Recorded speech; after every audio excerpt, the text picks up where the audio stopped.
bonjour à tous, on se retrouve aujourd'hui aux Aventuriales de Ménétrol en compagnie de Jean-Luc Marcastel. Bienvenue à vous.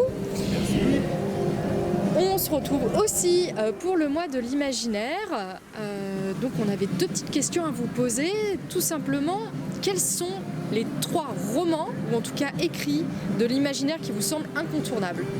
Alors incontournable, je sais pas, mais moi parmi ceux qui m'ont le plus marqué, que j'ai le plus relu, c'est souvent comme ça qu'on se rend compte qu'on aime vraiment un roman, quand on le prend dans la bibliothèque juste pour en lire des passages.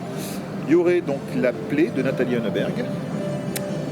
Il y a la trilogie Soleil-Mort de Caroline Janis-Chéry, c'était aux éditions Opta, et il y a Les Faiseurs d'Univers, enfin la trilogie des Hommes-Dieux, qui est ressorti il n'y a pas très longtemps chez Nemos, Toan.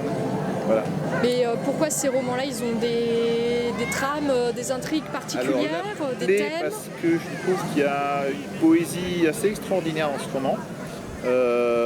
Un souffle épique, une manière d'écrire que j'ai vraiment adoré quand je l'ai lu, enfin qui m'a vraiment touché. C'est en même temps dramatique, poétique, terrible, enfin voilà, plein de choses. Soleil-Mort parce que j'ai adoré donc la description de 3 civilisations, dont 2 civilisations non humaines parfaitement, enfin pour moi crédibles et passionnantes, fascinantes, et un rapport entre eux, des personnages que j'ai trouvé vraiment très intéressants. Et Les Faiseurs d'Univers parce que j'adore l'idée des mondes comme ça parallèles. Le premier qui se passe dans le monde à étage, une espèce de monde comme une tour de Babel, où il y a des niveaux sur lesquels on accède comme ça par des montagnes. Enfin bon, c'est l'aventure avec un grand A, et à chaque fois j'y retombe dedans avec bonheur.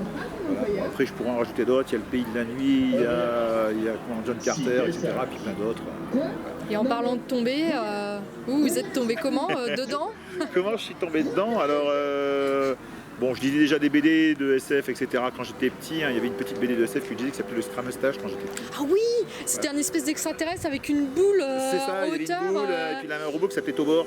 C'est ça, et les méchants en statue de sel. il vivait avec des humains, enfin... Il vivait, voilà, il vivait sur Terre, caché, il avait une soucoupe volante et une espèce de voiture volante. Ouais, c'était un peu le grand schtroumpf de sa tribu, lui, quand même. C'est ça, c'était un peu ça. De toute façon, c'était Peyo aussi, je crois, qui dessinait ça.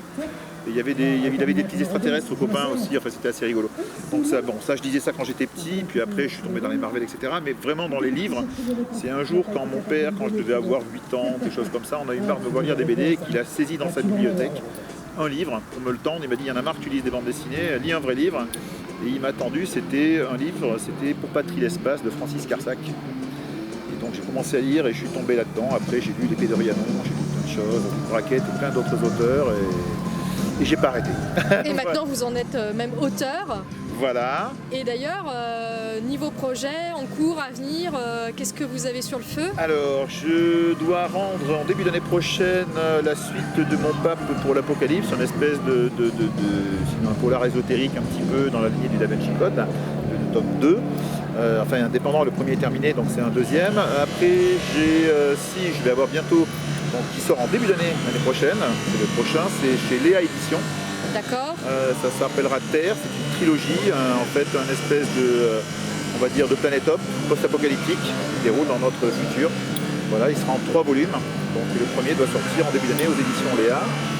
Et après, je vais avoir un nouveau, après ça, et un autre, un peu historique, un peu fantastique, mais là plutôt pour jeunesse, chez Gulfstream, pareil, l'année prochaine. Il va s'appeler Libertalia. Et là, on est plutôt sur l'esclavage, etc. Et d'autres projets encore qui ne sont pas encore signés, donc je n'en parlerai pas. Ça fait déjà quand même un beau programme. Ça fait un beau programme. Donc on va attendre avec impatience toutes ces sorties. En attendant, on vous souhaite un très bon salon. Merci beaucoup, et puis à une Estelle, prochaine. et à bientôt.